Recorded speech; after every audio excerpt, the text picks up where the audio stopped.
So as you all know, Mercedes have seen some great improvement in their pace as of often in the Grand Prix, and we're going to be talking about the real reason for Mercedes' sudden pace. So before we get into it, first off, in the world, if you could like this video and make sure you subscribe to this channel, guys. We upload F1 daily content, so definitely subscribe, hitting that red button down below. But let's get straight into it. So Lewis Hamilton and George Russell will benefit from upgrades to their Mercedes cars at the upcoming British Grand Prix. The Silver Arrows have failed to challenge for race wins this season, as their cars cannot match the Red Bull or Ferraris for performance. As you all know, the W13 hasn't really been performing well, and it's definitely evident in the leaderboards. It is going to be interesting to see if they can pull it back near halfway through the season and see if Hamilton and Russell can get it done. Now, Hamilton and Russell have still found some strong results, even when dealing with some extreme porpoising at times, such as in Baku, where they finished 3rd and 4th despite heavy bouncing. Now, this was a common problem that was coming up day in and day out, and it's great to see that they seem to have solved that problem, and hopefully it doesn't come back. Now, they repeated the trick at the Canadian Grand Prix after raising the ride height of their cars to avoid another beating on the bumpy Montreal track, and now they are hoping to build on that and make even further progress with upgrades to the W13 in time for both drivers' home race. One thing you can be sure of is we will push as hard as we can, said Mercedes technical director Mike Elliott. We will be bringing new bits to Silverstone. We will be trying to push the car moving forward, trying to get some pace from the car we've got or from the package we've got, as well as the new bits we are going to add to it. Now, we have seen it from time and time again that Lewis Hamilton has kind of been setting his sights on next season and has kind of given up a little bit on this season on really performing very well, especially with their standing. So it will be interesting to see how they push this forward, but it seems that they are in an experimental stage where Mike Elliott is going to push the boundaries and see how far they can take this W13. But he still has a keen to manage expectations heading into the 10th race of the season. I think at the same time, though, we have to be honest with ourselves and say that at the moment we are just a little bit behind those front runners in Ferrari and Red Bull, and in a normal race I think it's going to be tough, Elliott added. So it is going to be tough on Lewis Hamilton and also George Russell's first year. Of course they are frustrated, and we have seen those little Instagram clips or maybe TikTok clips of Lewis Hamilton on how frustrated he is when it comes to this car, and hopefully they can fix it soon. Now, with all of this, Silverstone is a bona fide racetrack offering a different test for teams after several races on street circuits. Mercedes feel that it will suit them better, encouraged by their strong performance the last time they raced at a conventional track at the Spanish Grand Prix. I think Silverstone will be a circuit that suits us a little bit better, like Barcelona did, but maybe it will just be a little bit difficult. Whatever happens, we will push as hard as we can, Elliott said. Our drivers will push as hard as we can because we want to get back to winning. We want to win for the team.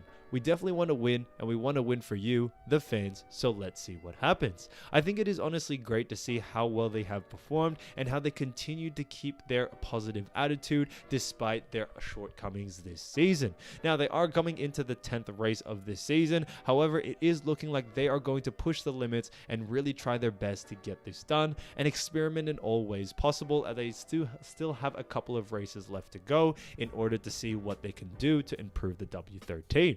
So what changes were made to the W13?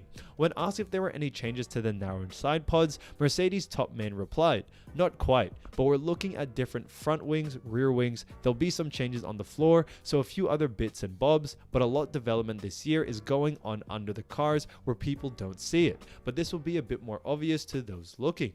The German formation came up with a revolutionary concept at winter testing. The side pods are very small, and everyone thought as Mercedes had come up with yet another trick. And we have seen Mercedes come up with some great tricks in the past couple of seasons. That's the reason why they have been performing so well in the history, and I think they are going to be able to do that again. In the first quarter of the season, however, it has become clear that Mercedes had perhaps taken the wrong turn. At Mercedes, they still do not dare to say goodbye to the W13 and the current concept with narrow side pods. Now, the aim is to reduce the difference in pace with Red Bull Racing and Ferrari thanks to the big update package. So I think this is going to be great to see because Red Bull and Ferrari have really been taken over so far this season. It has only been 9 races, but you can definitely see they are miles away from Mercedes. Now, can Mercedes pull this back? It is going to be tough, but when it comes to improvements they can make, it is always great to make those improvements, even if they don't come out on top. It will benefit them not only for this season, but also coming into next season. Now, we also heard from Wolff, who said this: Lewis, we all know that it is a bit of an S-box to drive at the moment, and we will sort ourselves out. So he did say this in the last Grand Prix, and his message to Lewis Hamilton after Lewis was very, very upset was to calm him down and to really get him back on top. Now, coming to the race, although Russell finished on the podium P3 following the double Ferrari DNF as Hamilton drove an attacking race to claim P4, the Silver Hours were never truly in the fight at the front, with Wolff saying that the ball was now in technical director Mike Elliott's court to continue searching for solutions. So they have been able to stay just involved in the podium, but they can fall out at any minute. They don't really have a great I guess lead ahead. There could be a chance where McLaren can actually come up, or we see other teams as well, so it will be interesting to see how that all plays out. So Mercedes were among 9 teams to bring significant upgrades to the Barcelona, which was a while back, with changes to the front wing end plate, the outer board end of the diffuser, the floor edge, and also the front of the floor and the floor body. So there were a lot of these changes a little bit in the past, and that's why we've seen Mercedes do a little bit better. And I think it is really great to see how they have progressed until now and look at where they have been going from. So the changes at the front wing end plate are to the chamber and of the end plate itself, which is more about the optimization of the airflow in a track specific setting. So the floor edge of the W13 now contains a dive plane or keel resting above the front lip of the floor, bringing the silver line arrows in most with the grid.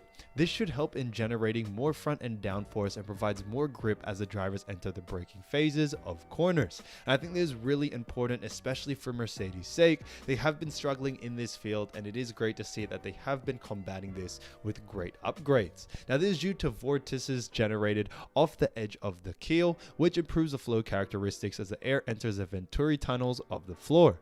The floor edge now has more adjustable settings, which should allow Mercedes to better seal the airflow under the car based on track specific settings. The floor now has 2 separate outlets at the back and a gurney flap at the front corner of the floor as well. All of these changes individually would be akin to the drops in the ocean, but Mercedes has managed to gain significant pace back from all of these elements working together. Now, this is where the team behind Mercedes really do shine. They've done a great job in order to bring this back, although the W13 doesn't really provide what was actually expected. I think they are doing a great job still this season to upgrade it as much as possible and stay within that podium range. So, even though it wasn't the outcome we were all expecting as Mercedes fans, I think they have done a really good job. The outboard end of the diffuser is now much more aggressive, with the end plate cutting off early and cutting upwards much more sharply, in contrast to the sweeping cutout of the earlier specification. This should help seal the vertical sides of the diffuser, but more importantly, generate load directly onto the contact patch of the tire instead of through the suspension. With this change, they should be able to soften the vertical stiffness of the suspension system. So going back to also their Monaco, the streets of Monaco are considered to be one of the toughest mental challenges for an F1 driver, and with no respite between any of the 19 corners around the shortest track on the Grand Prix calendar. Another thing that the streets of Monaco are known for is for bumps on the track, forcing drivers to choose other racing lines like the bump leading up to Mirabeau.